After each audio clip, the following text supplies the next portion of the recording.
যে বইটা নিয়ে সবচেয়ে বড় তোলপাড় হয়ে গেছে, আমাকে কাঠগড়ায় দাঁড়াতে হয়েছে, শাস্তি ভোগ করতে হয়েছে। বইটার নাম কি? উন্মুক্ত তরবারি। কি নাম?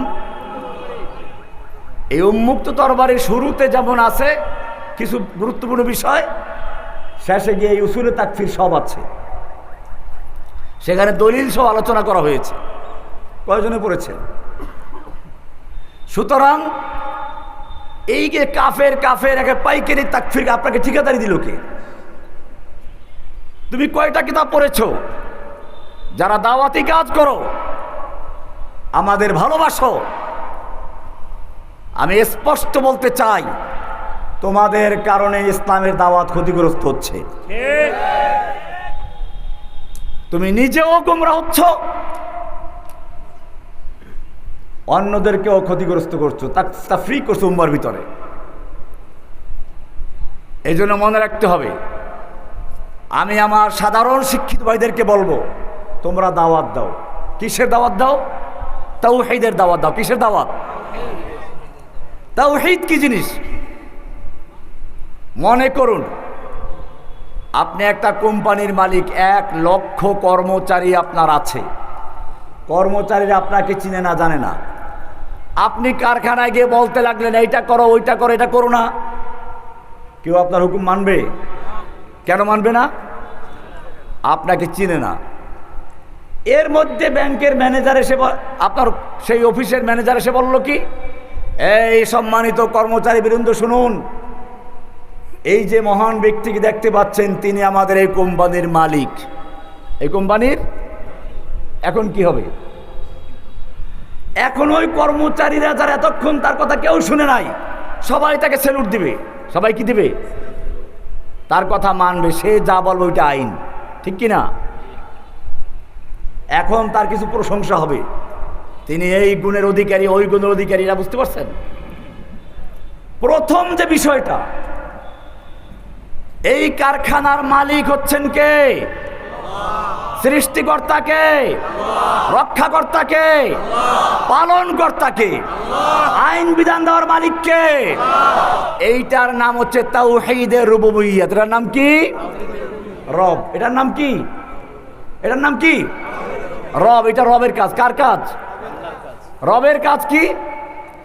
সৃষ্টি করা। কি করা? রব কাকে বলে? রব কাকে বলে?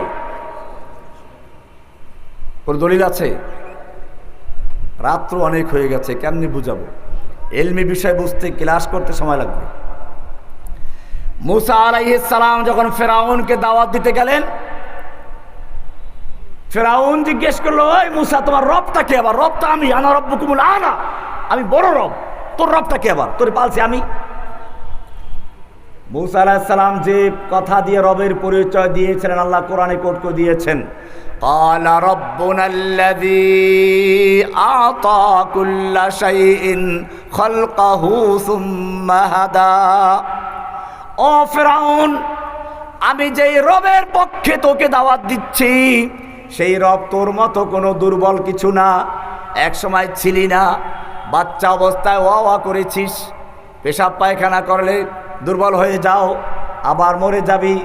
এইরকম কোন দুর্বল রবের কথা আমি বলছি না। ক্বালা রাব্বুনাল্লাযী আ'তা কুল্লা শাইইন খালকাহু সুম্মা হাদা। ও ফিরআউন, আমি যেই মহান রবের তোকে দাওয়াত দিচ্ছি, সেই রবের পরিচয়টা শুনে নাও। রবের পরিচয় হচ্ছে আ'তা কুল্লা শাইইন খালকাহু, যিনি সমস্ত সৃষ্টির সৃজন দান করেছেন, সব কিছু সৃষ্টি করেছেন।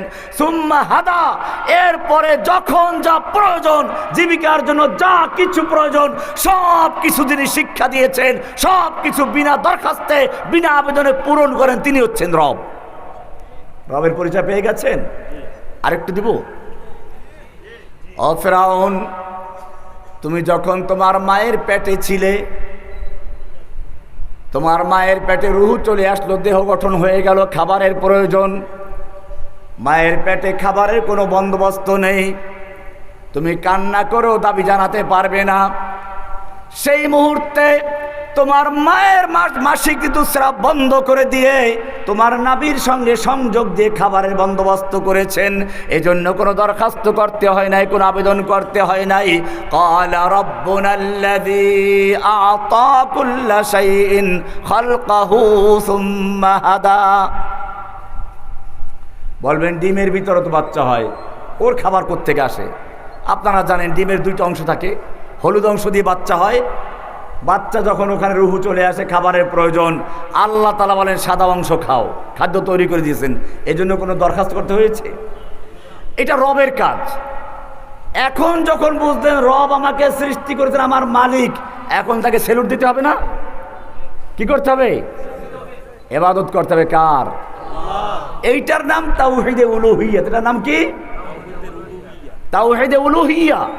ইলাহ, যিনি সৃষ্টি করেছেন, যিনি আমাকে দেন, তিনি সেলুট পান। কি বললাম?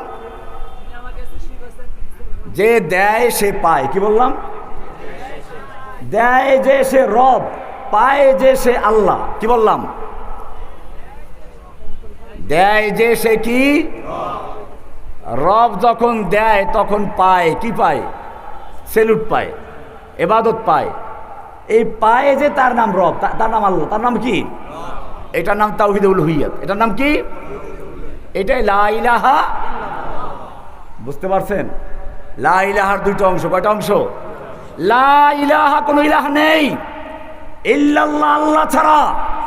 প্রথম অংশে যত গায়রুল্লাহ আছে, তেগে লাদার কাতলে গায়রে হক বুরান্ত, লার তলোয়ার দিয়ে যত গায়রুল্লাহ আছে, আল্লাহ ছাড়া যত কিছু আছে, সবগুলোর গর্দান কেটে দিয়ে একমাত্র আল্লাহকে অন্তরে বসাতে হবে।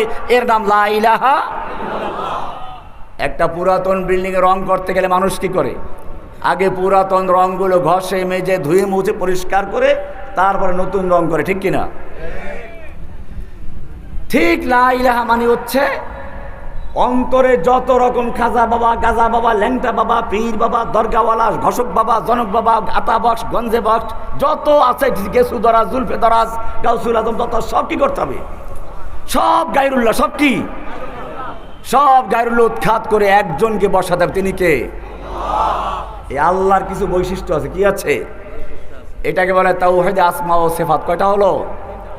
এই তিনটাকে আমি একটা আয়াত দিয়ে দেখাবো। রব্বুস সামাওয়াতি ওয়াল আরদি ওয়া মা বাইনাহুমা, তাওহীদুর রুবুবিয়্যাত। ফাবুদহু ওয়াসতাবির লিইবাদাতিহি, তাওহীদে উলুহিয়্যাত। হাল তা'লামু লাহু সামিয়্যা, তার সমনামের কেউ নেই, তাওহীদে আসমা ও সিফাত। বিস্তারিত বললাম না। যাই হোক, আমি বলতেছিলাম যে বিষয়টা, সৃষ্টিকর্তা কে? আইন চলবে কার? এটার নামই তাওহীদে উলুহিয়্যাত, এর নাম তাওহীদে রুবুবিয়্যাত। এই তাওহীদের দাওয়াত দিয়ে আপনারা কি করবেন? মানুষের ভিতরে তাওহীদের চেতনা তৈরি করবেন। আমি বলি, এখানে আল্লাহর রাসূল সাল্লাল্লাহু আলাইহি ওয়াসাল্লাম মক্কায় যখন এই লা ইলাহার দাওয়াত দেওয়া শুরু করলেন, আবু বকর, ওমর, ওসমানের মতো লোকেরা তার সঙ্গে আসলো, হামজার মতো লোক তার সঙ্গে আসলো। আল্লাহর রাসূল ইচ্ছা করলে অনেকগুলো মূর্তি ভাঙতে পারতেন না? রাত্রে গিয়ে, রাতের অন্ধকারে অনেক মূর্তি ভাঙতে পারতেন কিনা? ভেঙ্গেছিলেন? কেন ভাঙলেন নাই? ইমান দুর্বল ছিল না? আপনার ইমান খুব শক্তিশালী, আর নবীর ইমান দুর্বল ছিল নাকি? হামজার ইমান দুর্বল ছিল, ওমরের ইমান দুর্বল ছিল নাকি? তাহলে কেন ভাঙলেন না? এটা খুব ভালো করে বুঝবেন, এটা আমাদের এখন দরকার বেশি। আল্লাহর নবী সাল্লাল্লাহু আলাইহি ওয়াসাল্লাম মক্কায় যখন তাওহীদের দাওয়াত দেওয়া শুরু করলেন, রাতের আধারে গিয়ে কয়েকটা মূর্তি ভাঙতে পারতেন, ভাঙেন নাই। কেন ভাঙেন নাই? ভালো করে শুনে রাখো। আজকে যদি কয়েকটা মূর্তি ভাঙ্গি, কালকে ওরা তার চেয়ে আরো শক্তিশালী করে বানাবে, আমার কোনো লাভ নেই। তার চেয়ে মানুষের মধ্যে তাওহীদের জাগরণ তৈরি করি, তাওহীদের বীজ রোপণ করি কুলুবের ভিতরে। উলাইকা কাতাবা ফি কুলুবিহিমুল ঈমান, তাদের অন্তরের ভিতরে ঈমানের বীজ রোপণ করে দেই। সাহাবাদের অন্তরে ঈমানের বীজ রোপণ করেছেন। কি করেছেন? উলাইকা কাতাবা ফি কুলুবিহিমুল ঈমান। বীজ রোপণ করার পরে কৃষক যেমন ক্ষেতের আগাছা পরগাছা বাছাই করে দেয়, আল্লাহ বলছেন ওয়াজাইয়ানাহু ফি কুলুবিকুম, তোমাদের অন্তরের থেকে সব আগাছা পরগাছা বাছাই করে দিয়েছেন। এবারে বাইরের থেকে রাক্ষসী মাছ ঢুকতে পারে, চতুর্দিকে বেড়িবাঁধ দেওয়া হয়। আল্লাহ বলছেন ওয়া কাররাহা ইলাইকুমুল কুফরা ওয়াল ফুসুকা ওয়াল ইসয়ান উলাইকা হুমুর রাশিদুন। ঈমানের বীজ কোথায় রোপণ করা হয়? প্রত্যেকটা মানুষের অন্তরে তাওহীদের বীজ রোপণ করতে হবে। যদি এই জাতির ভিতরে তাওহীদের বীজ রোপণ করা যায়, তাহলে এই যে কয়েকদিন আগে একজন এই দেশের দাবি করেছিল জাতির জনক, জাতির জনকের ব্যাপারে এমন ঘৃণা তৈরি হলো, মনের ভিতরে এমন ঘৃণা তৈরি হলো, সেই জাতির জনকের মূর্তিগুলোতে ক্রেনের রশি লাগিয়ে ক্রেন দিয়ে টেনে হেঁচড়ে ভেঙে চুরমার করে দিয়েছে। ঠিক দেশের প্রত্যেকটা মানুষের অন্তরে যদি আমরা তাওহীদের বীজ রোপণ করতে পারি, তাওহীদের জাগরণ তৈরি করতে পারি, তাহলে ইনশাআল্লাহ ইনশাআল্লাহ সেদিন বেশি দূর নয় যেদিন বাংলাদেশের সংসদ থেকে, আদালত থেকে কোরআন ছাড়া অন্য সব কিছু উৎখাত হয়ে কোরআনের বিধান কায়েম হবে ইনশাআল্লাহ।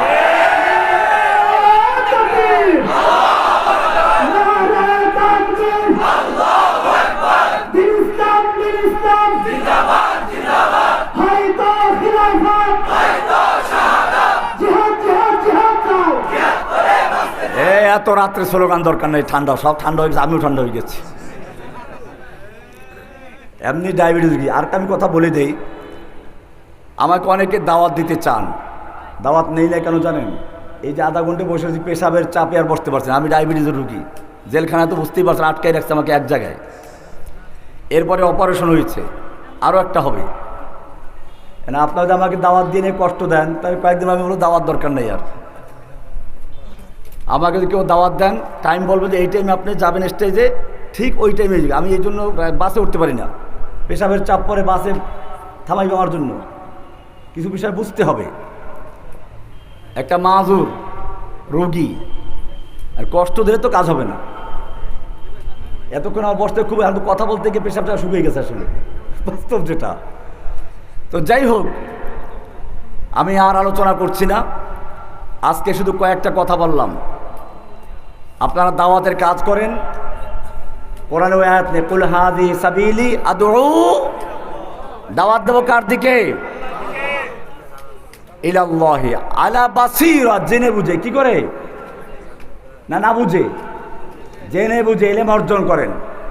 যতটুকু দাওয়াত দিবেন বুঝে শুনে দাওয়াত দিবেন, আন্দাজে তাকফির করা কোনো প্রয়োজন নেই। আমরা কোরআন এবং সুন্নাহর দিকে মানুষকে আহ্বান করব।